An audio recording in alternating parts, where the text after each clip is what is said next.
अध्यक्ष जी, मैं आपका आभारी हूं कि आपने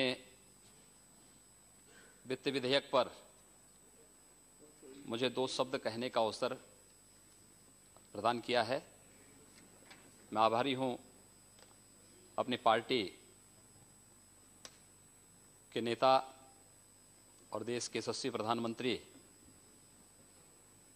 माननीय नरेंद्र मोदी जी का, अपने संसदीय कार्य मंत्री श्री अनंत कुमार जी का कि जिन्होंने मुझे आज इस महत्वपूर्ण विषय पर बोलने का अवसर यहाँ पर पार्टी की ओर से दिया है।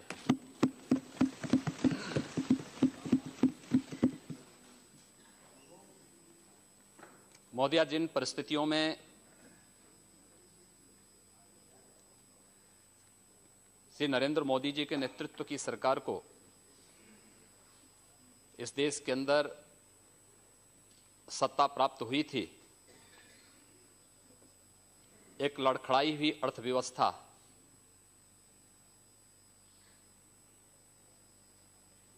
विकास दर में निरंतर हो रही गिरावट,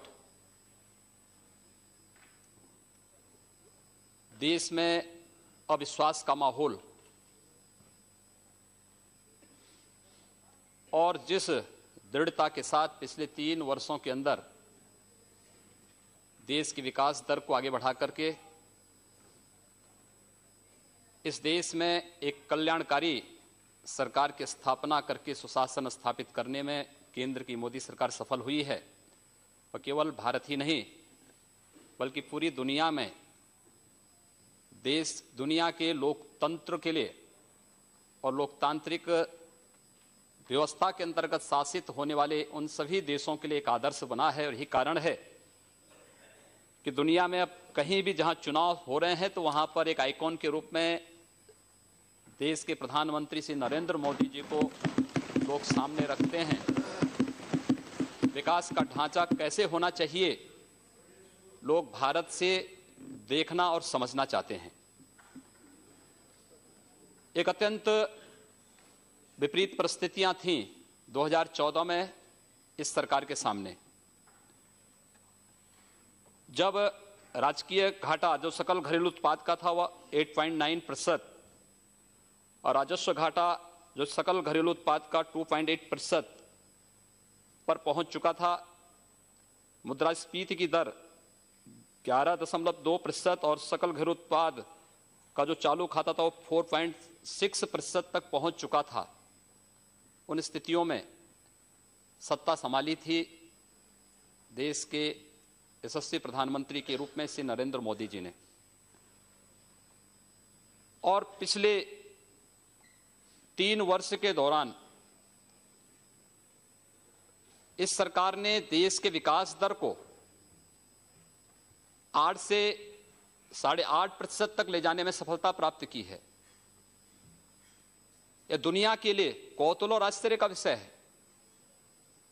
विमुद्रीकरण की घटना पर दुनिया ये देखना चाहती थी कि आखिर इसके परिणाम क्या होंगे। उसके बावजूद देश की विकास दर 7.9% से ऊपर जा रही है। यह भारत जैसे उभरती हुई अर्थव्यवस्था दुनिया में आश्चर्य और कौतूहल का विषय है। और इस दृष्टि से मैं अभिनंदन करता हूं माननीय वित्त मंत्री जी का कि जिन्होंने सफलतापूर्वक देश की अर्थव्यवस्था में एक नई जान फूंकी है। और यही नहीं, इस दौरान जितने भी कल्याणकारी योजनाएं घोषित हुई, मैं खास तौर पर कहना चाहता हूं उन मुद्दों पर जो लोग इससे पहले कहते थे। 2014 के पूर्व तमाम प्रकार की भ्रांतियां पैदा की जाती थी, तमाम प्रकार के भ्रम पैदा किए जाते थे, लेकिन चुनाव के दौरान भी और उसके बाद भी माननीय प्रधानमंत्री जी ने पूरी दृढ़ता के साथ जिन बातों को कहा कि हमारी सरकार इस देश के किसानों के लिए, इस देश के गरीबों के लिए समर्पित होगी, उसमें कोई जाति, कोई मत, कोई पंथ या कोई मजहब नहीं, बल्कि इस देश के उस आम नागरिक के लिए समर्पित होकर के कार्य करेगी जो वास्तव में इस देश में विकास का सही मायने में हकदार है। और उस तक पहुंचाने के लिए जिस प्रकार का कार्य किया, महोदया, मुझे याद है 1996-98 के दौरान कुछ प्राकृतिक आपदाओं से पीड़ित किसानों के बीच में मुझे जाने का अवसर प्राप्त हुआ था। उस दौरान मैं देखता था कि सरकार चेक देती थी उन किसानों को 1000 रुपए की, तो 1000 रुपए का जो चेक उन किसानों को मिलता था, उन किसानों के पास अपने खाते नहीं होते थे। बैंक में जाते थे तो बैंक उनको कहता था कि खाता आपके पास नहीं है, आप पहले 500 रुपया जमा करिए, तब तुम्हारा ये चेक जमा हो पाएगा बैंक में। किसी सरकार ने नहीं सोचा, लेकिन जनधन योजना के माध्यम से इस देश के अंदर 25 करोड़ गरीबों के परिवारों के खाते खोलना, यह देश के गरीबों के प्रति इस सरकार की सोच को प्रदर्शित करता है, जो आम नागरिक के लिए, उसमें हर जाति के लोग थे, हर मत, हर लिंग से जुड़े हुए लोग थे, कोई भेदभाव किसी के साथ नहीं हुआ। इस सरकार ने उसके बाद जो योजनाएं घोषित की, चाहे वो डिजिटल इंडिया का हो, स्टार्टअप इंडिया का रहा हो, स्टैंड अप इंडिया का हो, इस देश के युवाओं के स्वावलंबन के लिए प्रधानमंत्री मुद्रा बैंक योजना की शुरुआत कितनी अच्छी योजना थी। इस देश की महिलाओं के लिए समर्पित प्रधानमंत्री उज्ज्वला योजना, गांव में हम लोगों को जाने का अवसर प्राप्त होता है, और आज एक गांव की गृहिणी इस बात को कहती है कि अब मुझे इस बात की चिंता नहीं कि लकड़ी नहीं मिलेगी या बरसात के कारण अगर ईंधन उसे प्राप्त नहीं होगा तो उसके घर में रसोई नहीं जलेगी, क्योंकि प्रधानमंत्री जी ने उसके घर तक उज्ज्वला योजना के अंतर्गत रसोई गैस पहुंचा दिया है। कल्याणकारी योजनाओं को किस हद तक पहुंचाने का कार्य और किस तत्परता के साथ हुआ है। इस 2.5-3 वर्ष के दौरान जितनी कल्याणकारी योजनाएं, इस देश के अंदर विकास की योजनाएं जिस तत्परता के साथ प्रारंभ की गई, वह देश और दुनिया में एक आदर्श मॉडल के रूप में भारत सबके सामने प्रस्तुत हुआ है। और इसलिए मैं आप, जब वित्त विधेयक पर चर्चा हो रही है, इस देश का पूर्वी भारत विकास के पैमाने पर हमेशा पिछड़ता जाता था, उपेक्षित था, कोई उनके बारे में नहीं सोचता था। मैं स्वयं पूर्वी उत्तर प्रदेश से 1998 से लगातार इस सदन में चुन करके आता हूं, और आता रहा, हम अपनी बात को कहते रहे, कोई सुनता नहीं था। 26 वर्षों से गोरखपुर का फर्टिलाइजर कारखाना बंद था।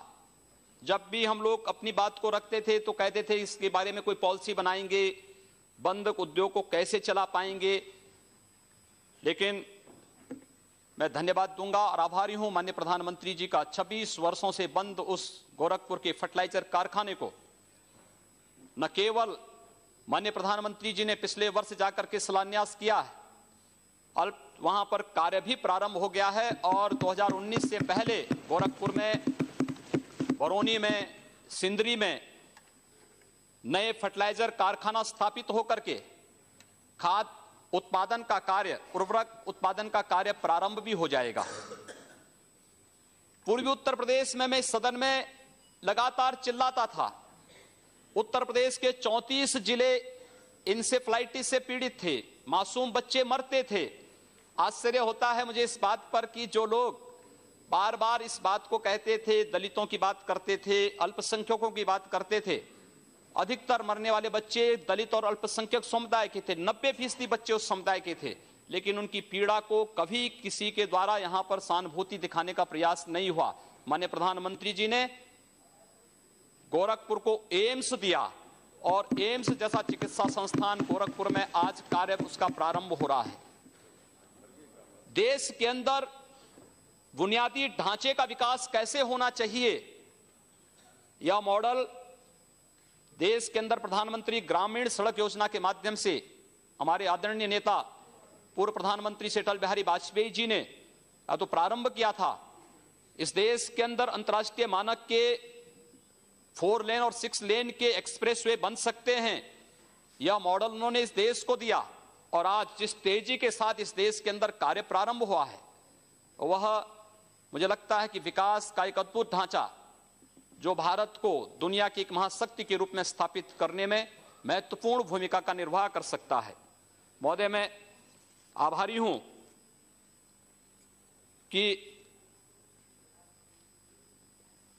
इस सदन में 1998 से लेकर के अब तक मुझे बहुत कुछ जानने, सीखने, संसदीय प्रणाली के बारे में बहुत कुछ सीखने का अवसर मुझे यहां प्राप्त हुआ है। और उत्तर प्रदेश के बारे में, आज उत्तर प्रदेश का दायित्व मेरी पार्टी ने मुझे सौंपा है और मैं उत्तर प्रदेश में सेवा के लिए अपनी सेवाएं वहां प्रदान करने के लिए जा रहा हूं। लेकिन मुझे बड़े दुख के साथ कहना पड़ता है कि 2.5 वर्ष में 2.5 लाख करोड़ रुपए केंद्र की मोदी सरकार ने उत्तर प्रदेश को दिए, लेकिन इस दौरान मात्र 78,000 करोड़ रुपए ही उत्तर प्रदेश के अंदर व्यय हो पाए हैं, क्योंकि उनका कोई विकास का ढांचा नहीं था। और मुझे लगता है कि ये जो स्थितियां हैं उत्तर प्रदेश के अंदर, मिला जनादेश स्वतः उन लोगों को जिन लोगों ने विकास और लोक कल्याणकारी योजनाओं पर हमेशा प्रश्न चिन्ह लगाने का प्रयास किया है, उन लोगों पर एक तमाचा भी है। उत्तर प्रदेश का जनादेश इस बात को साबित करता है। मैं केवल अनुरोध करना चाहूंगा महोदय आप सबसे कि उत्तर प्रदेश के अंदर विकास का एक नया ढांचा, सबका साथ और सबके विकास की तर्ज पर अपने नेता आदरणीय प्रधानमंत्री श्री नरेंद्र मोदी जी के मार्गदर्शन में उत्तर प्रदेश के अंदर उत्तर प्रदेश की नई सरकार स्थापित करेगी। हम हर जाति, हर वर्ग और उत्तर प्रदेश के प्रत्येक नागरिक के विकास के लिए और उत्तर प्रदेश के प्रत्येक क्षेत्र के विकास के लिए हम लोग संकल्पित होकर के कार्य करेंगे। जो धनराशि अब तक खर्च नहीं हो पाई है, किन कारणों से खर्च नहीं हो पाई है, इन पर हम लोग प्रभावी ढंग से कार्य करने के दृष्टि से आज यहां पर उपस्थित हुए हैं। मैं केवल कहना चाहूंगा मोदिया, मुझे जब मैं पहली बार इस सदन में चुन करके आया था, उस समय जब मेरी उम्र उस समय मात्र 26 वर्ष की थी, मैं बहुत पतला था। जब मैं यहां आता था तो अभी भी कोई बहुत मोटे नहीं है। अभी ठीक, वैसा वजन बढ़ा। महोदय, उस समय गोरखपुर की स्थिति ऐसी थी कि जब मुझे यहां पर उस समय के उर्वरक और रसायन मंत्री श्री सुरजीत सिंह बरनाला जी ने जब मुझे देखा तो मैं गोरखपुर खाद कारखाने के बारे में उनसे चर्चा करने के लिए गया, तो मुझे आधा घंटा घूरते रहे, देखते रहे। उन्होंने कहा आप गोरखपुर से चुन के आए हैं? मैंने कहा जी हाँ। कहा गोरखपुर से? मैंने कहा हाँ।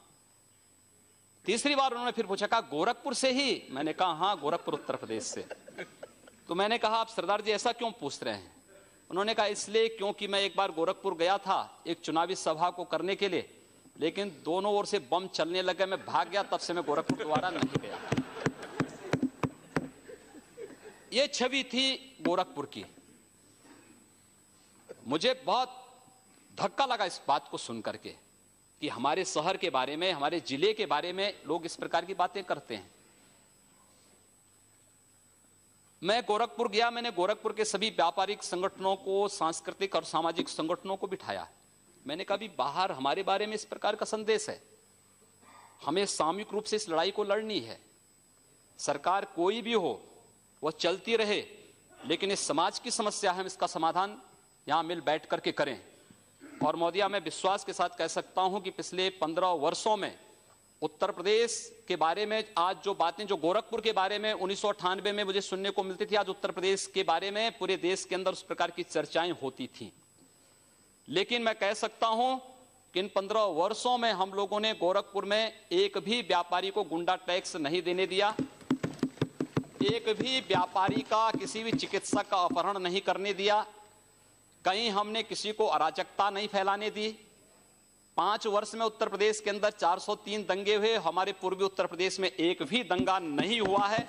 और हम फिर कह सकते हैं कि अब उत्तर प्रदेश में भी इस प्रकार की स्थिति हम लोग स्थापित करने में सफल होंगे, कोई संदेह इसमें किसी को नहीं होना चाहिए। और मैं इस बात को और भी पुरजोर तरीके से इसलिए कहना चाहूंगा, लोग मेरी उम्र के बारे में कह सकते हैं, मैं आदरणीय राहुल जी से 1 वर्ष छोटा हूं। खड़गे जी, राहुल जी यहां पर सदन में नहीं हैं, मैं उनसे 1 वर्ष छोटा हूं उम्र में, और मुलायम सिंह जी की पार्टी के कोई यहां नहीं है। अखिलेश यादव से 1 वर्ष बड़ा हूं। एक जो दोनों की जोड़ी के बीच में मैं जो आ गया, मुझे लगता है कि यह आपकी विफलता का एक बड़ा कारण हो सकता है। लेकिन मैं आप सबको आमंत्रित करूंगा, आप सबका प्यार और स्नेह। आप बोल सकते हैं। अरे क्यों? अरे मेरा नाम रखो। आप बोले ना। बोलिए। अब इसीलिए वो राहुल जी 1 साल उनसे बड़े हैं, अखिलेश जी उनसे 1 साल छोटे हैं, उनके दोनों के बीच में वो है। लेकिन अब आप एक बार आप अधिकार में आए हैं, वहां के चीफ मिनिस्टर बने हैं, आपको बधाई देता हूं। लेकिन आप इस स्टैंडर्ड को मेंटेन करो। चीफ मिनिस्टर बन के जब आप उस कुर्सी पे बैठते हो, उसी की गरिमा रख के आगे चलो। मैं उसी की गरिमा की बात करने के लिए आया हूं। आपसे बड़े हैं इसलिए अच्छा आशीर्वाद दिया है, जी समझ लो।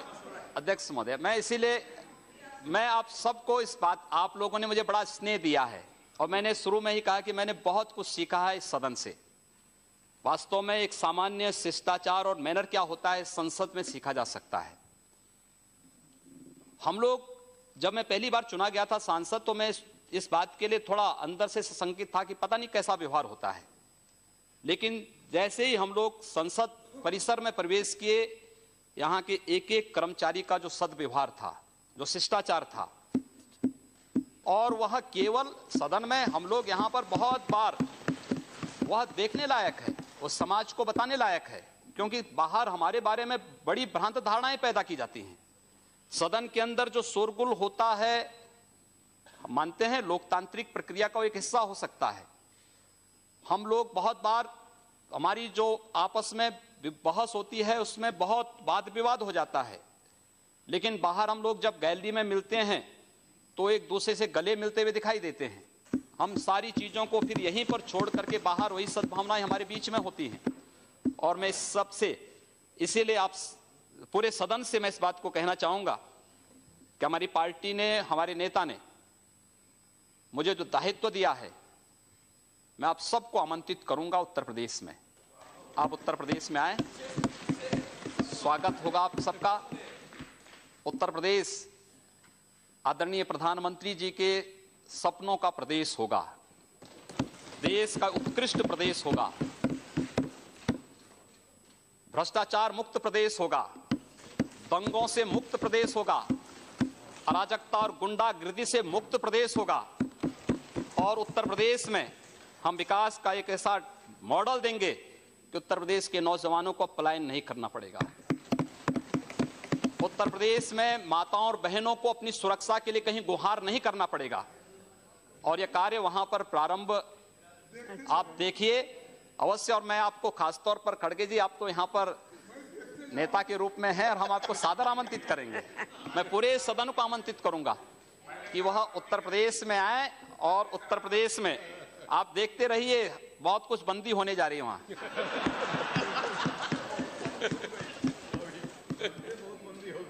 बहुत कुछ वहां पर बंद होने जा रहा है।